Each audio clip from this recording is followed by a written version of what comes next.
Mercredi 5 octobre 2022, bonsoir à toutes et à tous, ravi de vous retrouver, bienvenue dans ce 19h, tout de suite le sommaire. Les séances de concertation entre la Commission électorale nationale autonome Sénat et les parties prenantes au processus électoral se sont achevées ce mercredi 5 octobre 2022 par les échanges avec les organisations de la société civile et les médias. Au cours de la rencontre, les membres de la Sénat ont entretenu leurs interlocuteurs sur la nouvelle structuration de l'institution électorale. À suivre dans cette édition la quintessence des échanges. Le chef de l'État Patrice Talon et sa délégation ont procédé à la signature de 3 accords de financement avec des investisseurs néerlandais. C'était ce mardi 4 octobre 2022 aux Pays-Bas. Plus de détails dans ce 19h. La communauté internationale célèbre chaque 5 octobre la journée mondiale des enseignants. À suivre dans un instant les propos du professeur Gadabel Didet sur cette journée.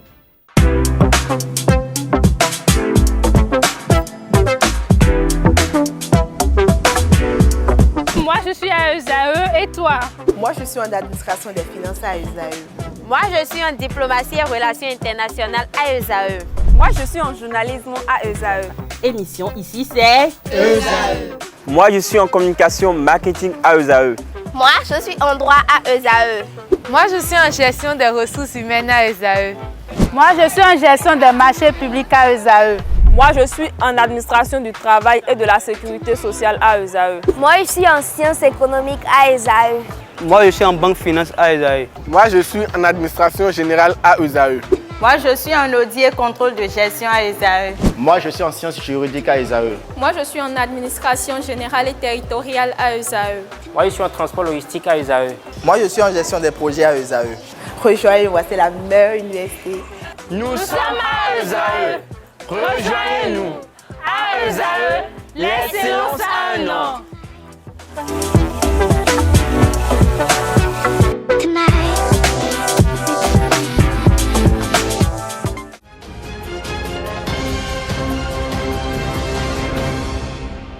De nouveau, bonsoir. Merci de nous préférer pour vous informer. La séance hebdomadaire du Conseil des ministres de ce mercredi 5 octobre 2022 n'a pas eu lieu. La non-tenue de ce conclave gouvernemental s'explique par l'absence du chef de l'État du territoire national. Actuellement en visite de travail aux Pays-Bas, le président de la République Patrice Talon et sa délégation achèvent leur séjour dans la soirée de ce mercredi. Leur retour sur le territoire national est prévu probablement pour demain jeudi. Le chef de l'État Patrice Talon et sa délégation ont signé le mardi 4 octobre 2022 avec des investisseurs néerlandais 3 accords de financement.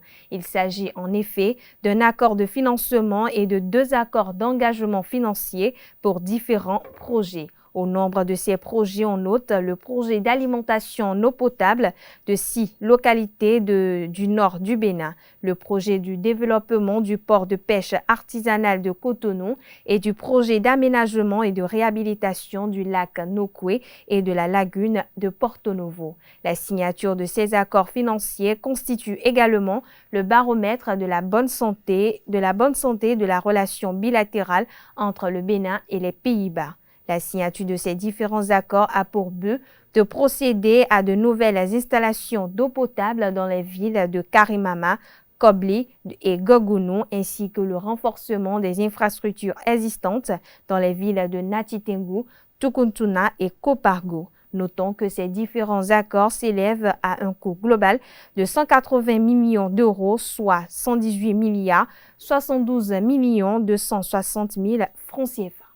Parlons toujours de la visite de travail du chef de l'État aux Pays-Bas. Le ministre d'État chargé de l'économie et des finances, Romuald Wadani, a procédé à la signature d'un accord financier avec Josh Oorthuizen, PDG de Invest International. C'était ce mardi 4 octobre 2022. En effet, la relocalisation du port de pêche sera bientôt effective. Il s'agit d'un projet qui a pour but de faciliter les activités du port autonome de Cotonou et d'impulser sa rentabilité. Le port de pêche sera décomposé en 3 zones. La première zone repose sur le service nautique qui comprendra les infrastructures modernisées pour le service de remorquage et de pilotage du port. La deuxième zone est dédiée au développement des activités liées à la pêche artisanale et semi-industrielle. Et la troisième zone va servir à la commercialisation et la transformation des produits de la pêche. Je l'annonçais au sommaire de cette édition, les séances de concertation entre la Commission électorale nationale autonome Sénat et les parties prenantes au processus électoral se sont achevées ce jour par les échanges avec les organisations de la société civile et les médias. Au cours de la rencontre, les membres de la Sénat ont entretenu leurs interlocuteurs sur la nouvelle structuration de l'institution électorale, le chronogramme établi dans le cadre de l'organisation des législatives de janvier 2023 et surtout les rôles et responsabilités des OSC et des médias dans la réussite des élections. Mireille Mariano, directrice de la communication et de la formation de la Direction générale des élections, s'est chargée de rappeler la mission cruciale à ses partenaires. Suivez plutôt. Traditionnellement, le rôle des OSC consiste à être un contrepoids des pouvoirs publics, à stimuler la pleine participation de tous les citoyens à la vie publique, à consolider la démocratie et ses attributs, à promouvoir le pluralisme et la diversité, à garantir de manière non partisane le bon déroulement des consultations électorales. Les médias, ils sont en effet les principaux témoins du déroulement des scrutins électoraux. Ils permettent l'instauration d'un nouvel espace public de débat où les confrontations d'idées trouvent à s'exprimer.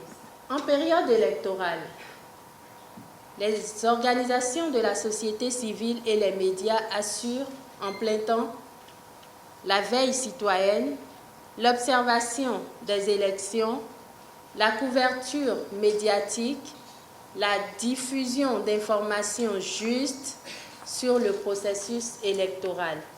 L'éducation des électeurs est aussi un rôle que vous jouez en période électorale. La contribution à la transparence des opérations de vote et de dépouillement, l'information des populations et particulièrement des électeurs sur les partis politiques, les candidats et leurs programmes par l'entremise des reportages de terrain et des divers genres d'opinions.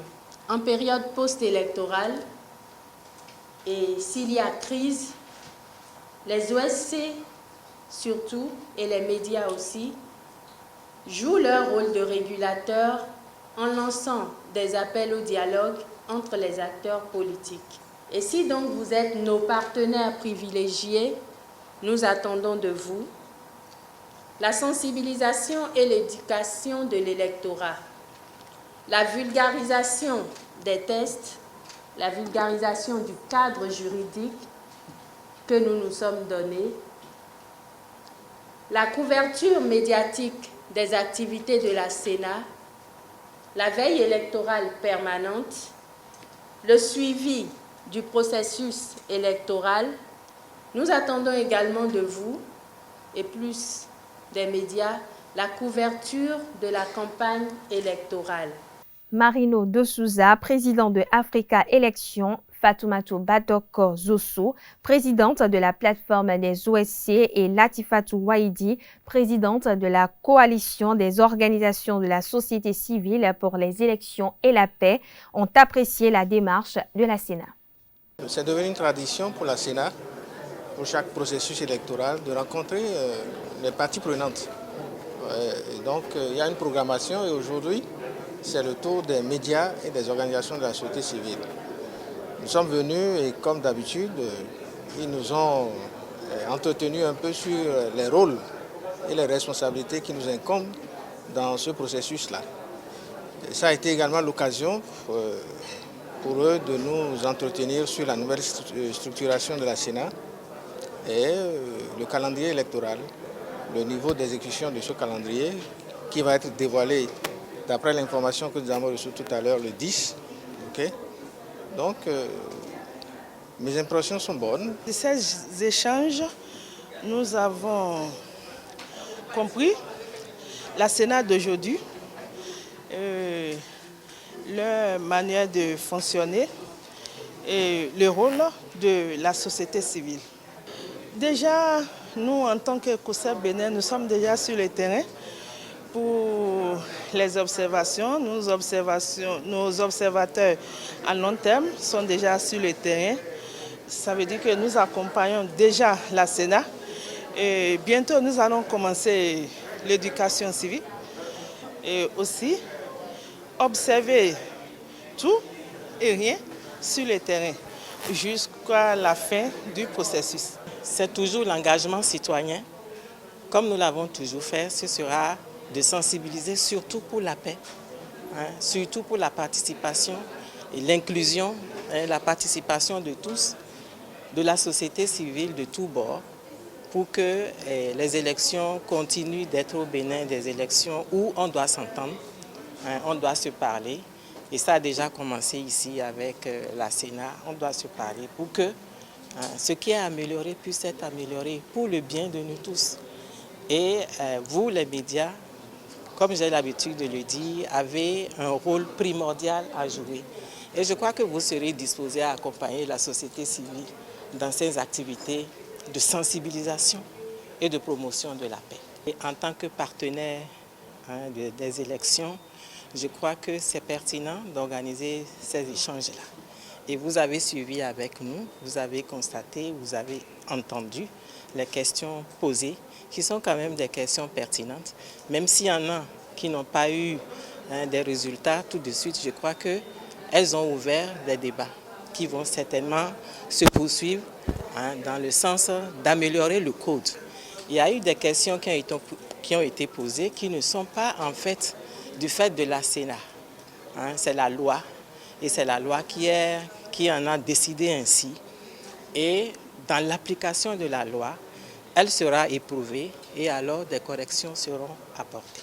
L'Assemblée nationale a adopté hier mardi 4 octobre 2022 une loi révisant le Code de procédure pénale qui donne désormais la prérogative au président de la République de suspendre l'exécution d'une peine. Cette nouvelle prérogative du président de la République permettra à de nombreux citoyens de retrouver leur liberté. Interrogés à ce sujet, quelques citoyens béninois livrent leurs commentaires. Suivons-les au micro de Anaël Doro. Ça serait bien pour des centaines, voire des milliers de prisonniers. Parce qu'ils vont en faire la demande auprès du chef de l'État qui peut suspendre la peine. Et en tout cas, ce n'est pas toutes les peines, ce n'est pas toutes les infractions du moins. Au moins, pour ceux qui pourraient en bénéficier, ça serait un grand soulagement. Je vois que c'est une amélioration dans le code pénal, pour moi, parce que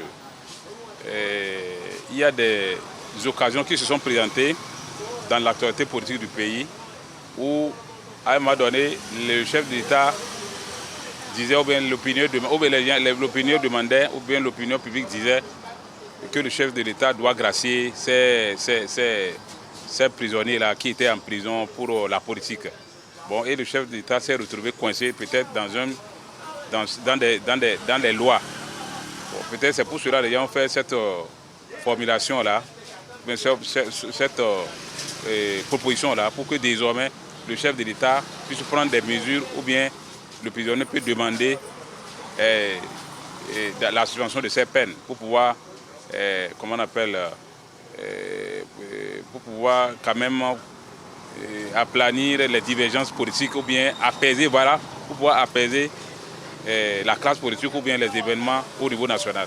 On n'a même pas besoin d'envoyer encore un code de procédure pénale, non. Non. La Constitution du 11 décembre 1990 a tout prévu. Le danger qui est, c'est peut-être que vous êtes partiellement libre.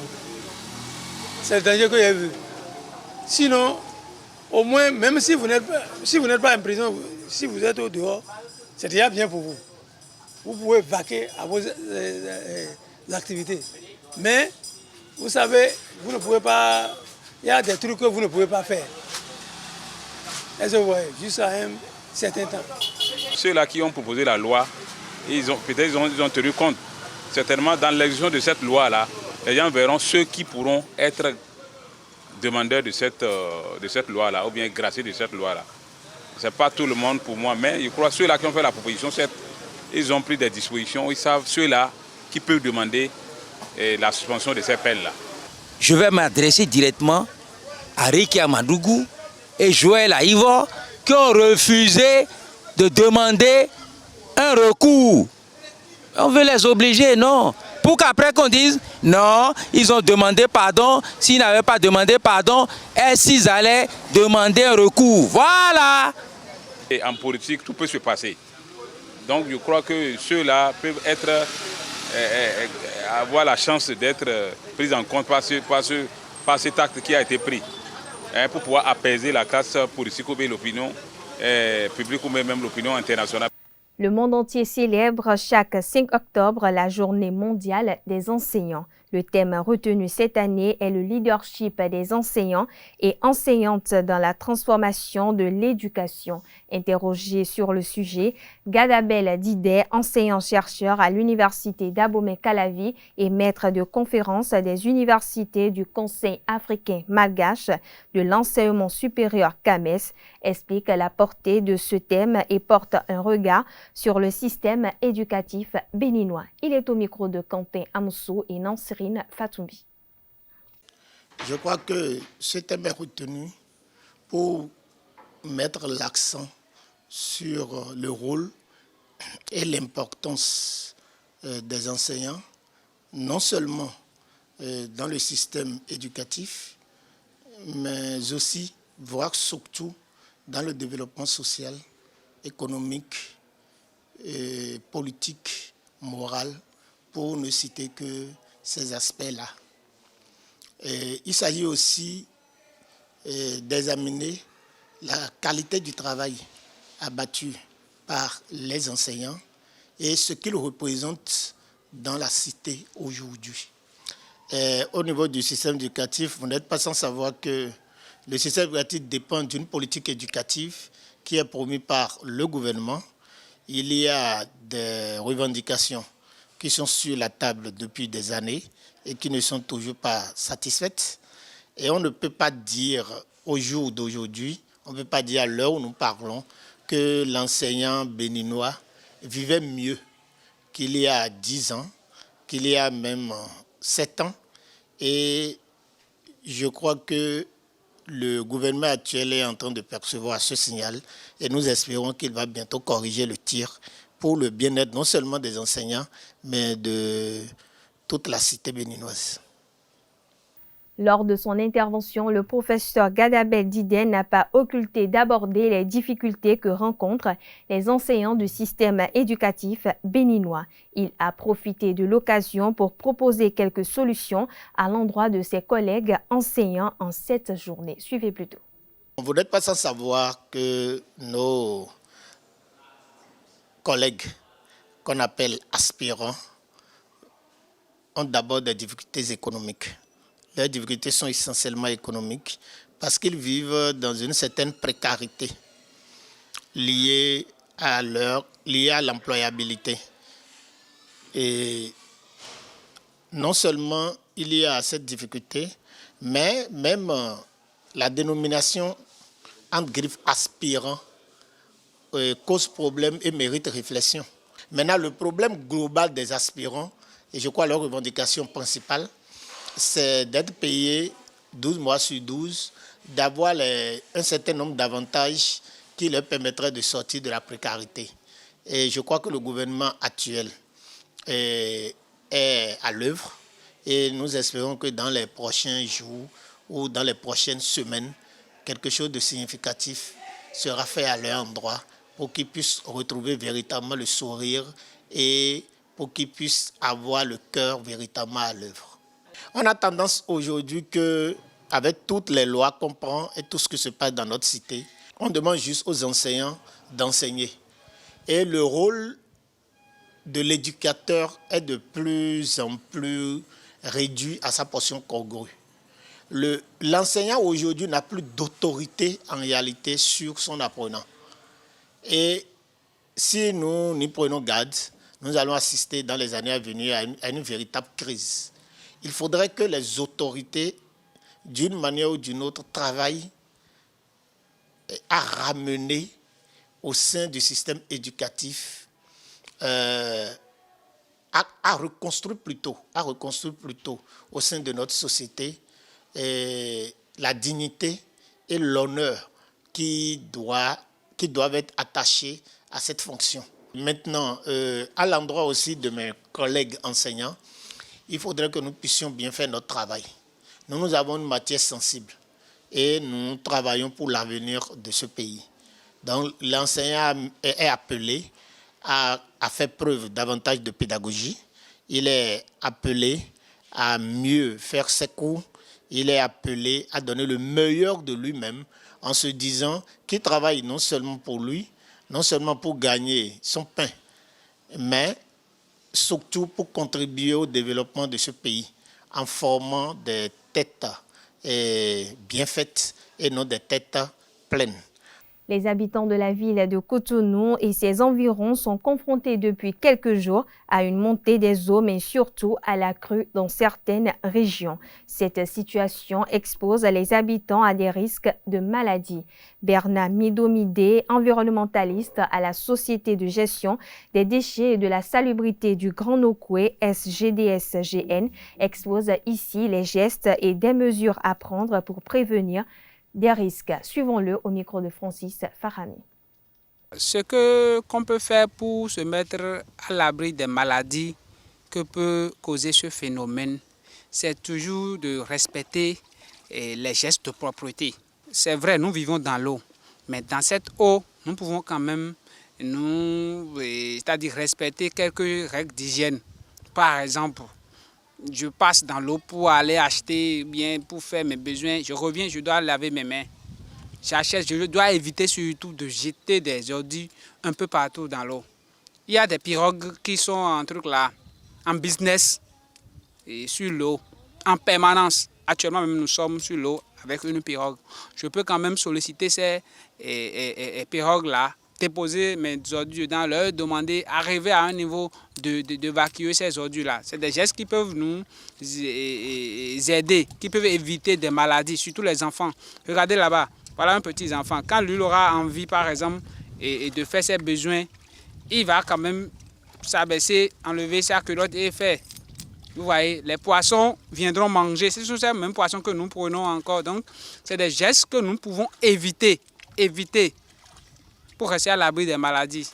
On parle spiritualité à présent. Le vaudou n'est pas un savoir ou une religion endogène ni culturelle. Pour le spiritualiste et prêtre du Fa, Sylvain Kwasi, si aujourd'hui on prend le vaudou d'un point de vue folklorique où à chaque célébration, on s'attache au côté rituel, cela va à l'encontre de la perspective de nos ancêtres. Selon lui, le vaudou est une réalité qui nous habite et nous mourrons avec.